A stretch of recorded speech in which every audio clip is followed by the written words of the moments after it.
Star Wars Episode 2, Twilight of the Republic. The Clone Wars rage over the galaxy. For 1,000 years, the Galactic Republic maintained peace, but now rebellious star systems seek to overthrow the Republic and gain independence. One by one dissident systems fall to the advancing Republic Navy. Only the remote Mudrose system remains. Pan across stars, a large planet is in the foreground. A small ship flies in from the top of the frame, moving away from the viewer. It fires a series of red lasers back in the direction it came. A massive ship appears across the top of the frame. It is in hot pursuit of the smaller ship and fires a series of green lasers at the fleeing quarry. The large ship pulls slowly overhead and is finally revealed to be a massive star destroyer with 3 large blue drive cones on the back. The destroyer batters the smaller ship relentlessly with turbo laser fire, and there are a series of explosions across its surface. The engines cut out and it begins to drift helplessly. The destroyer closes in. Inside the small ship there is chaos. Smoke, soldiers and crew running this way and that. Troops are lining up in front of a large blast door leading to the airlock. Suddenly the ship shakes, the soldiers look about in fear. The large ship is pulling in the smaller. Outside, the destroyer swoops in like a titanic wave, many thousands of times greater in mass than the smaller ship. It looms like a bird of prey, drawing in its catch towards a docking bay on the underside. Perspective switches, you see the planet, dappled brown and green beneath the destroyer. Behind it, arrayed above the atmosphere in various altitudes and orientations, are over a dozen more star destroyers, floating threateningly over the surface. It is clearly a total victory. Back inside the small ship, the soldiers become more fearful and the ship shudders as it is finally pulled into the docking bay. Weapons are aimed at the door and positions taken, some stand and some are on one knee. There is a whining grating sound, sparks fly from the edges of the door, then a deep boom echoes through the corridor, followed by red blaster fire careening through the smoke and debris. The soldiers return fire, several are hit, their chests exploding in fiery ruin. White masked and armored troopers burst from the breached door, their armor is gleaming, black respirators grimace in an angry frown.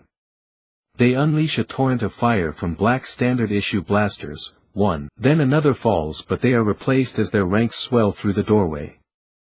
Overwhelmed, the surviving resistors retreat down the corridor, pursued closely by the troopers. The smoke clears, a man steps through the doorway, 2 elite troopers flank him. He wears stormtrooper armor but no helmet, revealing a middle-aged man with full beard and flowing brown hair. His piercing blue eyes survey the situation, no emotion passing across his face. His expression is hard, obviously used to the sight of war and death. He walks forward past the carnage. At a cross corridor he is met by a trooper. General Kenobi, we have secured the command deck and engineering section. All crew members are in custody. We are proceeding with data salvage and shutdown operations. Good work, Captain. Inform the boarding party to disembark as soon as all data and goods have been seized. Set charges on the reactor and destroy the ship as soon as we move the destroyer within safe distance. Yes, sir. The trooper turns away. Kenobi turns and walks back the way he came. We follow him as the walks through scenes of battle, not reacting to the grotesque images. He enters the hatch and finally reaches the bridge of his star destroyer. There are officers about. Kenobi stands on the upper deck looking out over the planet. A few star destroyers are visible in orbit. Presently a communications officer approaches. General Kenobi, based on the newly captured data, we have decrypted the frequency modulation of the planetary energy shield. Ops reports we can begin bombardment at your command. Thank you, Lieutenant. He reaches for a communicator at his belt. Communications, open a channel with Nationalist headquarters. Yes, sir, signal connected. Obi-Wan Kenobi waits for a moment, his brow furrowed, his expression pensive. This is General Kenobi of the Galactic Republic Navy. We have captured the last of your forces in orbit. It is inevitable that we will destroy your shield and what remains of your military on the surface. Surrender now and you will leave with your lives. The reply is immediate. Kenobi, you coward, the great Lord Sock of Mudrose will never surrender to the Republic tyranny. You think you've won, but every Mudrosan down here is ready to die for our independence. You will have to kill us to the last man, to the last. Kenobi has closed his eyes and his hand is on his brow. They are all ready to lay down their lives for me. We will never stop resisting you, never. You have made a mistake, Kenobi. Mark my words, this is... Kenobi thumbs the communicator and the voice cuts out abruptly. He presses it again and speaks. Fire control, set weapons on shield frequency, target the palace and all major military bases. Fire at will. Yes, sir. Green fire erupts from the Star Destroyer, tearing down in the atmosphere and exploding on the surface of the planet.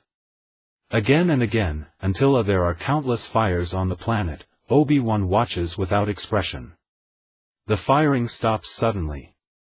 All targets destroyed, sir. Obi-Wan nods. Very good, Lieutenant. General, you may begin your landing. Set coordinates for Coruscant and jump to light speed as soon as possible. Inform the Senate that Mudros has been neutralized. Yes, sir. Obi-Wan strolls across the deck and off the bridge of the Star Destroyer. Outside, several destroyers descend into the atmosphere. Kenobi's destroyer pulls out of orbit and then with a flash from the engines jumps away into the distance and disappears, bound on its journey towards the capital of the Republic.